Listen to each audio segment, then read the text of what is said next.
everyone. Today's talk is going to be on two topics that I found interesting at the MozCon event in Seattle. And combined, they're about leveraging searcher bias and brand authority to influence both users and search engines. So within the first topic of decoding searcher bias for content success, to preface this, basically anytime that we search for something, we bring all of our emotions, our experiences, and preconceived notions to the table, whether we know it or not. So this involves a positive self-view, so reinforcing our self-image with things, consistency, so consistency in our beliefs, and to avoid cognitive dissonance, and also cognitive ease. So we prefer information that is easy to process and understand. So to start off with, the query is, for example, is coffee healthy for you? This term in itself has a bias involved within it. So, I mean, for example, if I heard Doug talking about the benefits of coffee in the office, then I'll come to the table and search and confirm if coffee is actually healthy for me. And these are the sorts of results that I'll get in search. And we see quite similar results that confirm that query that we're trying to be, that we're searching, such as the 9 benefits of coffee. On the contrary, we can search something like, is coffee unhealthy for you? And we get a completely contrasting result. So the 10 reasons to quit coffee. And we get a more neutral search as well, such as coffee and health. And then Google will basically show us results that confirm or try and answer that query as best as possible. With search results like coffee and health, what does the research say? That sort of unbiased article. So this sort of begs the question, well, there's a lot of opportunity to actually start indexing and ranking for certain content and queries based on what people are searching and based on how we are as a brand and what our biases are as a brand. So we've got these 3 research results here: 10 reasons to quit, health benefits, and what does the research say?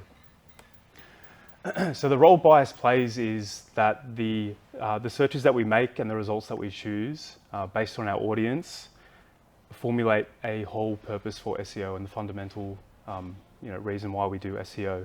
So there's a lot of opportunity to be going after these different opposing terms based on how we are as a brand and our audience. So just quickly, confirmation bias is the tendency to favor information that confirms one's existing beliefs or hypothesis. So the way that, as a framework, the way that search engines and the search context work is we have the problem framing and the familiarity. So the problem framing is obviously the query that we have, and then the familiarity that we have surrounding that query, whether it's absolutely nothing, or whether it's me hearing Doug talk about the benefits of coffee for the first time. All of that stuff matters before I start my search journey. We then start the search query, we get the results, and then we have 2 things that to come into consideration, which is the selective search and the interpretation bias. So both of those things come into play, which ultimately come to our decision making. So there was a study done on this as well between 2 search terms, so the relationship between coffee and hypertension. So on the left side here, we've got coffee and hypertension, that search query, and the study showed that there were more links confirming the relationship between coffee and hypertension. And on the right side, we've got coffee and low blood pressure. And again, we've had many more links confirming the relationship between those 2. And these are very contrasting searches, but Google is also showing completely different results based on these two biases. So the guys that did this study as well, they broke it down into 3 different searches or categories. So you've got your bias search, your similar term opposition search, and your dissimilar term opposition. So as an example of this, we've got, does recycling benefit the environment? In the middle, we've got recycling doesn't benefit the environment. And on the far right, the dissimilar term, Does recycling harm the environment? So we've got one right at the end of the spectrum of like the complete opposite, and then the first and second are just one word or the opposite interchanged. And we can see that we get completely different search results for all three of these. So it just, it begs the question as a marketer or as a content writer and as a business owner, what framework and what biases do I have as a business, and how can I capitalize that and write content for these sorts of searches? So as an example for bucketing different types of terms, just from like maybe an agency standpoint, we've got like a neutral term, a neutral bias, digital marketing agency pros and cons. We've got a biased term of that, so why digital marketing agencies are a good idea. So that emphasis on why they're a good idea, you've already got that idea in your head of, you want to be going with a digital marketing agency, but you just want to sort of confirm your bias as to why that would be a good idea too. Similar term opposition, so on the opposite, why digital marketing agencies are not a good idea, and a dissimilar term opposition of contractors versus digital marketing agencies. So again, it's literally just throwing in another, a complete opposite term, ultimately affecting the content that you'll be writing. And beyond the search beyond like there's the search bias, there's also a bunch of other biases that come into play across the search journey. And there was a big study done on this called the messy middle, and I think this was done in like 2022, and I think by Google employees as well. But basically what they were trying to understand is the triggers and what comes into play when someone is trying to come to through the purchasing decision process. And that's through the exploration phase, the evaluation phase, and everything that happens in between there before even putting in a search. And so they came up with roughly 6 biases that people come up with. And these basically involve category heuristics, power of now, social proof, scarcity bias, authority bias, and the power of free. So all 6 of these biases, social proof would be, choosing an agency with numerous positive views, for example, showcasing client testimonials, case studies, that sort of stuff. Category heuristics, so choosing an agency based on portfolio size, highlighting key achievements, stuff like that. The power of free, so we know like with Amazon free shipping, that's an important one, or from an agency standpoint, choosing an agency that offers a free marketing audit. Authority bias, so trusting an agency that is endorsed or well known by an industry leader. So yeah, feature testimonials, stuff like that are super important. The power of now, so opting for an agency that offers like free initial consultations or immediate audit reports. Scarcity bias, so acting on a limited time discount for new clients or offering exclusive offers within a certain time. So all these factors come into play when someone is deciding on a service or a brand or a product to go with. And within the same study, they came up with this really good study or result.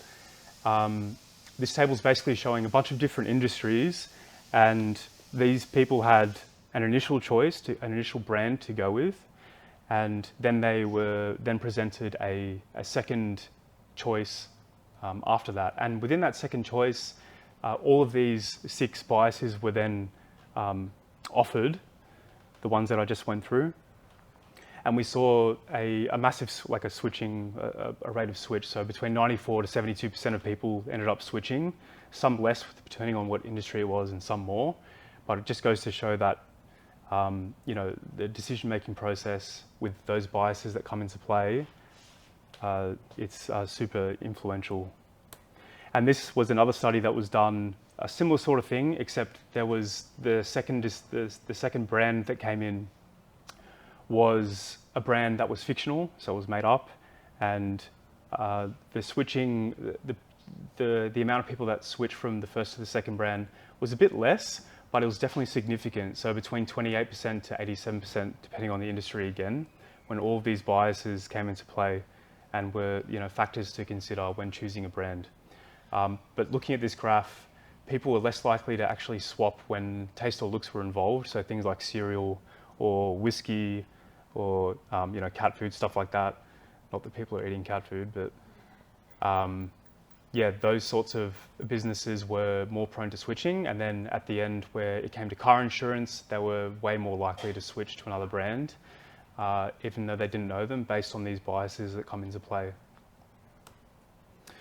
So when it comes to like creating a content strategy with your target audience, you want to be targeting people that are obviously, they know who you are and they love your brand, and people who have no idea who you are and have no opinion. So what we know so far with Google is, what does Google actually care about? It's relevance, authority, and user experience. And then what users really do care about are being right, positive associations, brand familiarity, not thinking too hard, social proof, and expert perspectives as well. So you need to make sure that we're incorporating this sort of stuff in our content. So this is like a framework that within one of the MozCon talks that they came up with of how to decide when to really lean into a bias that you may have as a brand. So the first question you ask yourself is, does the product or brand have a potential bias? If yes, then if you do have a firm bias, then you obviously lean in, and you need to identify all those biases and create content that addresses all of those. And then if you do have a mild bias, then you can address both sides and divest between your brand and your authority. So as an example of this, with T2, they do sell tea, they don't sell coffee. So the sorts of things that you should be leaning into are, why is tea healthier than coffee, or why is coffee bad for you? Those sorts of articles that we spoke about at the start. And then on the contrast, Victoria Coffee. So obviously they don't do tea, they're a pure coffee brand. So their bias would be purely for coffee. They should be writing articles about, why is coffee healthier than tea, and why coffee is indeed healthier for you. And then you've got like the mid bias or the mild bias. So companies like Healthline, where they can talk about absolutely anything when it comes to health, they can go for both sides. So pros and cons of tea, pros and cons of coffee. They can go for why tea is healthier or why coffee is healthier, why tea's bad, why coffee's bad. They can do anything they want really. So they have many more opportunities to be going after different articles, because they're the guys to come to for health advice, and realistically they can talk about whatever they want, and you shouldn't be going to Google for health advice. So this is a good opportunity for them. A key takeaway from this is a clear one: emphasize brand biases through your content. So whether you're a tea company or a coffee company, really lean into that and have an opinion within your content, and you will be rewarded for that. If you're a coffee brand, for example, and you talk about maybe the pros and cons of tea, you probably won't rank as well or be rewarded as well as someone that is just purely a tea brand and can really lean into that sort of topic. The second topic was a brand or bust. So it really sort of emphasizes the importance of brand these days with Google, SEO, and just online in general, and your success online. And it's becoming much more important these days to be a brand instead of just a website. So one of the common questions is Google actually biased towards brands? And Google has a hard job of distinguishing between different terms. So when someone searches the word Apple, for example, how do they know what a user means? Apple the company, or Apple the fruit, or Apple the album? And if they don't understand this and they don't get it and it doesn't work, then literally search is broken. So they need to really try and understand what people mean by certain things through their intent, through different keywords. And the reason why Apple comes up is because Google is biased towards brands, because users are as well. So there has been that leak that has been, I think a couple of months ago, with one of the Google leaks, where one of the factors was click-through rates, or click-throughs from search results. And so it may not be the only reason, but it's definitely a significant factor to see the intent of a word that's searched. And then if someone is clicking on a certain thing, and if 9 times out of 10 it's the Apple website, then Google will know that people mean the company when they're searching Apple. Other than that, of course, you've got the fruit, the person's name, and the city. So it's less likely to be one of those. And brands are how you sort out the cesspool as well. So this was actually a statement by one of, I think, the ex-CEO of Google, Eric Schmidt. And there's trillions of pages online, and it's just such a hard job to actually sort out what's really going on the internet. And one of the ways to do that is through brands. So I mean, typing in chat, it's such a broad keyword. So things like ChatGPT come up. When you type in Apple, it's such a ambiguous meaning or ambiguous keyword. So many things could come up, but Apple does indeed come up. It's the same thing for paid ads as well. So when we're typing in phone, we get we get Apple, we get Android, we get all of that stuff. With search generative experience as well, which is a new thing coming rolled out in the US, slowly in the UK. There's similar responses. When you type in Apple, they know exactly that you're talking about Apple, the company, and you're not referring to the fruit or anything else. With large language models as well, things like ChatGPT, similar situation. So what do people say about Apple? We're getting, the spiel about Apple, the company. Same thing with what we just went through, non-branded results. Typing in phone, things like Google come up, Apple come up. The brands that are trusted, the brands that users trust are coming up before anything else. So begs the question, what's in a brand? So in a brand, you need to establish that connection with the brand name and what it actually is authoritative for, and what people both online and offline see the brand as. So as an example, we've got Tesla.com being associated with electric vehicles, of course. You want to have specific narrow topics that can improve Google's perceived relevance and authority instead of just diluting your focus with unrelated work. So even if that's a really good high quality article that you believe should be ranking first, you should really just lean into what your brand is and what you're really good at, because you're going to be rewarded for that much better.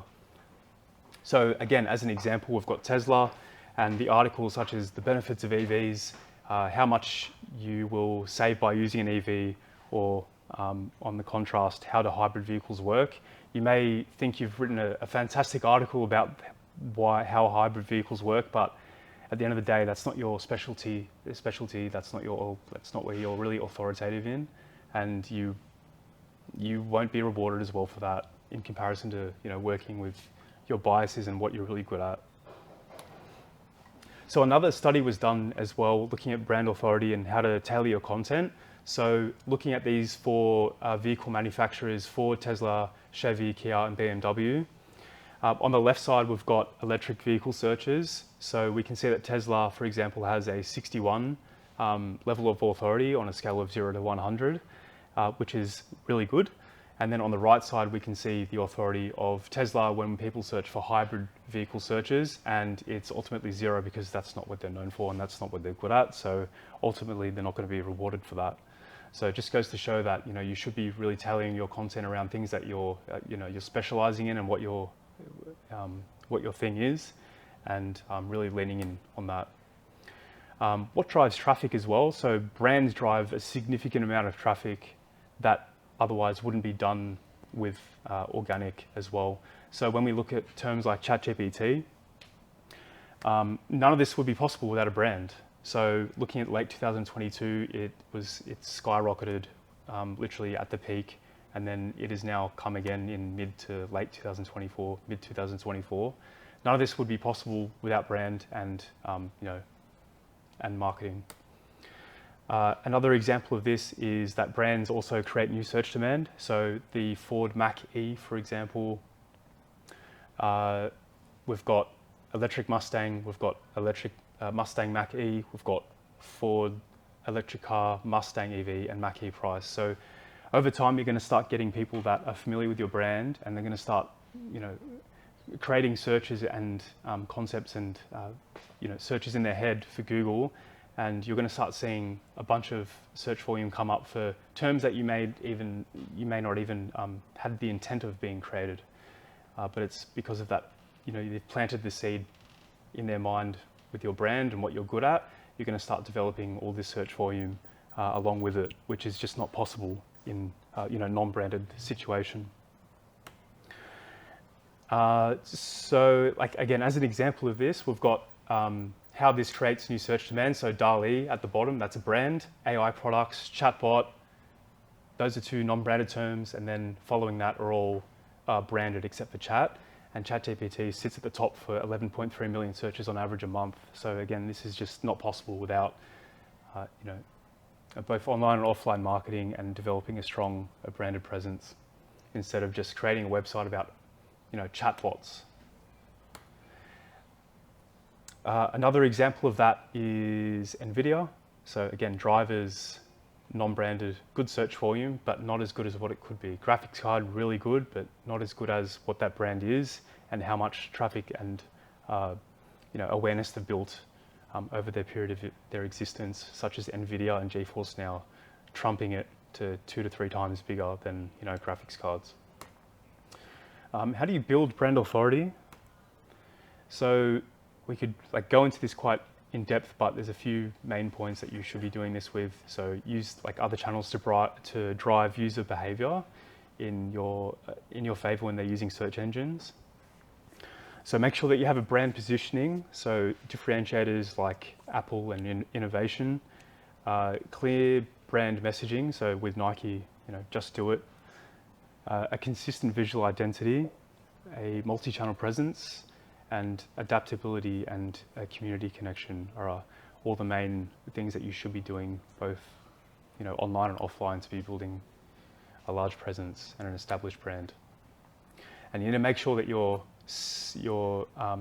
marketing your brand in the right channels, especially digitally. So if none of your users are on Facebook, but you find most of them are on YouTube, then you should obviously invest a lot more into YouTube. But make sure you're spreading all of your information, your content across different channels to increase that awareness and drive that branded traffic that we just saw on the previous couple of slides. And the potential that could be is enormous.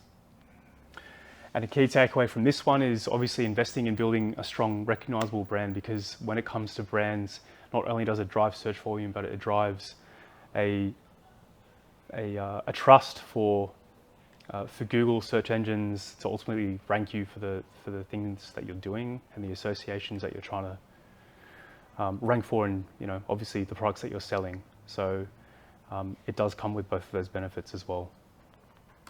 That's it. Thank you.